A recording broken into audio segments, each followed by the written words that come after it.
Hello guys, Sandwich Twitch here. What I have today is a Raw review. Now I won't be doing this every week, only Raws that really stand out, but I just couldn't help myself. Raw kicked ass last night. Best Raw I've seen in a very long time, and it took place just 24 hours after what I thought was the pay-per-view of the year. WWE is starting to head in the right direction, I think.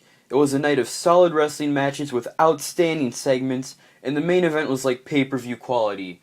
Plus, Brad Maddox had a fantastic first night as Raw General Manager, I must say. So first, let's start with Cody Rhodes' babyface turn.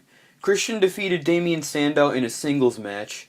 Sandow immediately grabbed hold of a microphone and addressed the WWE Universe while getting a ton of crowd heat. However, he was interrupted when Cody Rhodes hit the ring and delivered a beatdown that made his babyface turn pretty much official. And this kind of forced a rivalry that has the potential to bring both performers to the top over the course of this summer. Next, we'll talk about Mark Henry's babyface turn. So Mark Henry made his way to the ring to address the WWE Universe. He made absolutely no excuses for his loss to Cena at Money in the Bank, and said he just wanted a rematch at Summerslam. So he gets interrupted by the Shield shortly after, and they surrounded the ring and appeared ready to jump on Henry like they have to many other superstars in the past. But the World's Strongest Man showed no signs of fear. He ripped off his jacket and welcomed the Shield to attack. Which they obviously did, of course.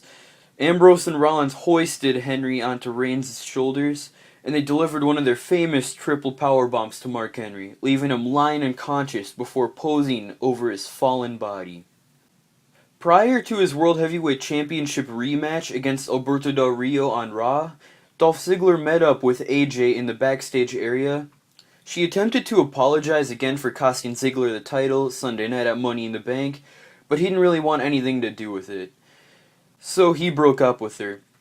Now skip ahead to late in the world title match between Ziggler and Del Rio. Ziggler was like seconds away from the victory when the bell rings out of nowhere, and the audience, referee, and wrestlers were left in a bit of a state of confusion.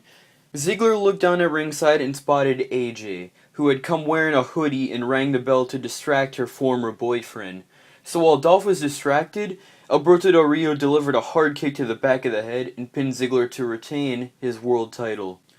And after Ziggler recovered, he tried to confront AJ, but Big E Langston came out of nowhere, running over Ziggler and leaving him lying following the big ending, which is the worst name ever for a finisher, by the way. AJ gave the unconscious Ziggler a kiss goodbye before exiting the ring. Isn't this just gold so far? Next, R-Truth was preparing for action on Raw until the Wyatt family video played on the Titantron, which is a signal for their arrival, obviously. So Bray Wyatt and his followers went down to the ring. He took a seat and blew out his lantern, of course. When the lights came back on, the two massive followers of Wyatt attacked R-Truth and sent him to the arena floor, and Bray Wyatt grabbed the mic and cut an awesome promo. And this kid has mic skills, I must say. I didn't know what to think of him when he first came, but he's already kinda grown on me. So an entire day after being betrayed by his friend Paul Heyman, CM Punk wasted little time in calling him and Brock Lesnar out. Heyman appeared on the entrance ramp, and that's when this turned into one of the greatest segments in recent Raw history. Heyman got personal. He retold the story of his and Punk's relationship before pointing out the lack of family and friends Punk has. He finished his rant by saying that he betrayed Punk because he knew Punk could not beat Brock Lesnar anyway.